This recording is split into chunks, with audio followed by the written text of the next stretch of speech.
രാജ്യമെമ്പാടുമുള്ള കോൺഗ്രസ് എംഎൽഎമാർക്ക് ശനിദശ തുടരുന്നു. നിയമവിരുദ്ധമായ ഓൺലൈൻ ഓഫ്ലൈൻ വാതുവെപ്പിൽ പങ്കുണ്ടെന്നാരോപിച്ച് കർണാടക കോൺഗ്രസ് എംഎൽഎ കെ.സി. വീരേന്ദ്രയെ എൻഫോഴ്സ്മെന്റ് ഡയറക്ടറേറ്റ് ഗാംഗ്ടോക്കിൽ അറസ്റ്റ് ചെയ്തു.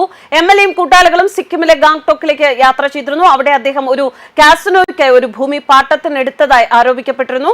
വീരേന്ദ്രയുടെ 30 സ്ഥലങ്ങളിലായി കള്ളപ്പണം വെളുപ്പിക്കൽ വിരുദ്ധ ഏജൻസി നടത്തിയ റെയ്ഡിൽ ഏകദേശം 1 കോടി വിദേശ കറൻസി, 6 കോടി രൂപ വിലമതിക്കുന്ന സ്വർണ്ണാഭരണങ്ങൾ, 10 കിലോയോളം വരുന്ന വെള്ളി വസ്തുക്കൾ, 4 വാഹനങ്ങൾ എന്നിവ ഉൾപ്പെടെ 12 കോടി രൂപ പിടിച്ചെടുത്തതിന് ഒരു ദിവസത്തിന് ശേഷമാണ് വീരേന്ദ്രയെ അറസ്റ്റ് ചെയ്തത്.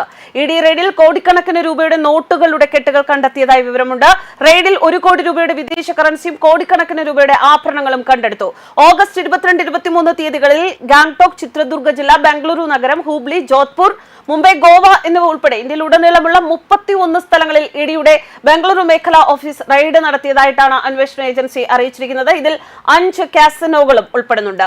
ഇഡി നടത്തിയ പരിശോധനയിൽ വൻതോതിലുള്ള പണശേഖരം കണ്ടെടുത്തു. 17 ബാങ്ക് അക്കൗണ്ടുകളും 2 ബാങ്ക് ലോക്കറുകളും കേന്ദ്ര ഏജൻസി മരവിപ്പിച്ചു. വീരേന്ദ്രയുടെ സഹോദരൻ കെ.സി. നാഗരാജ്, മകൻ പൃഥ്വി എൻ രാജിന്റെ വീടുകളിൽ നിന്ന് സ്വത്തുമായി ബന്ധപ്പെട്ട നിരവധി രേഖകളും പിടിച്ചെടുത്തു. അദ്ദേഹത്തിന്റെ മറ്റു കൂട്ടാളികളായ സഹോദരൻ കെ.സി. തിപ്പേസ്വാമി, പൃഥ്വി എൻ രാജ് എന്നിവർ ദുബായിൽ നിന്ന് ഓൺലൈൻ ഗെയിമിംഗിന്റെ പ്രവർത്തനങ്ങൾ കൈകാര്യം ചെയ്തിരുന്നതായി ആരോപിക്കപ്പെടുന്നുണ്ട്. പരിശോധനയ്ക്കിടെ പിടിച്ചെടുത്ത കുറ്റകരമായ വസ്തുക്കൾ പണത്തിന്റെയും മറ്റു ഫണ്ടുകളുടെയും സങ്കീർണമായ അടുക്കുകൾ സൂചിപ്പിക്കുന്നതായും കണ്ടെത്തി. കുറ്റകൃത്യത്തിന്റെ വരുമാനം കൂടുതൽ തിരിച്ചറിയുന്നതിനായി വീരേന്ദ്രയെ അറസ്റ്റ് ചെയ്ത് ഗാംഗ്ടോക്ക് ജുഡീഷ്യൽ മജിസ്ട്രേറ്റിന് മുന്നിൽ ഹാജരാക്കിയിട്ടുണ്ട്. ഗോവയിൽ കോൺഗ്രസ് എംഎൽഎയുമായി ബന്ധപ്പെട്ട 5 കാസിനോകളിൽ ഇഡി പരിശോധന നടന്നു. Puppy's casino, gold, ocean rivers casino, puppy's casino, pride, ocean 7 casino, big daddy casino, കള്ളപ്പണം വെളുപ്പിക്കൽ കേസിന്റെ ഭാഗമായി പ്രതി K C. Veerendra king 567, Raja 567, puppy 003, Ratna gaming തുടങ്ങി നിരവധി ഓൺലൈൻ വാതുവെപ്പ് സൈറ്റുകൾ നടത്തുന്നുണ്ട് എന്നും പരിശോധനയിൽ കണ്ടെത്തി. കൂടാതെ പ്രതിയുടെ സഹോദരൻ കെ.സി. തിപ്പസ്വാമി ദുബായിൽ നിന്ന് diamond softechs, TRS technologies, prime 9 technologies എന്ന 3 ബിസിനസ് സ്ഥാപനങ്ങൾ നടത്തുന്നതായും വിവരങ്ങളുണ്ട്. കെ.സി. വീരേന്ദ്രയുടെ കോൾ സെന്ററുകളുമായും ഗെയിമിംഗ് ബിസിനസ്സുമായും ഈ സ്ഥാപനങ്ങൾ ബന്ധപ്പെട്ടിരിക്കുന്നു എന്ന് വൃത്തങ്ങൾ കൂട്ടിച്ചേർത്തു.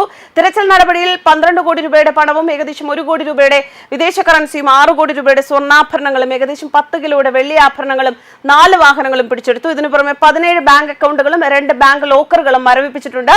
കെ.സി. വീരേന്ദ്രയുടെ സഹോദരൻ കെ.സി. നാഗരാജിന്റെയും മകൻ പൃഥ്വി എൻ രാജിന്റെയും സ്ഥലങ്ങളിൽ നിന്ന് സ്വത്തുമായി ബന്ധപ്പെട്ട നിരവധി രേഖകളാണ് പിടിച്ചെടുത്തിരിക്കുന്നത്. നിരവധി സ്ഥലങ്ങളിൽ നിന്ന് നിരവധി കുറ്റകരമായ രേഖകളും പിടിച്ചെടുത്തു. പ്രതിയുടെ സഹോദരന്റെ ദുബായ് ആസ്ഥാനമായുള്ള സ്ഥാപനങ്ങളും സംശയ നിരീക്ഷണത്തിലാണ്.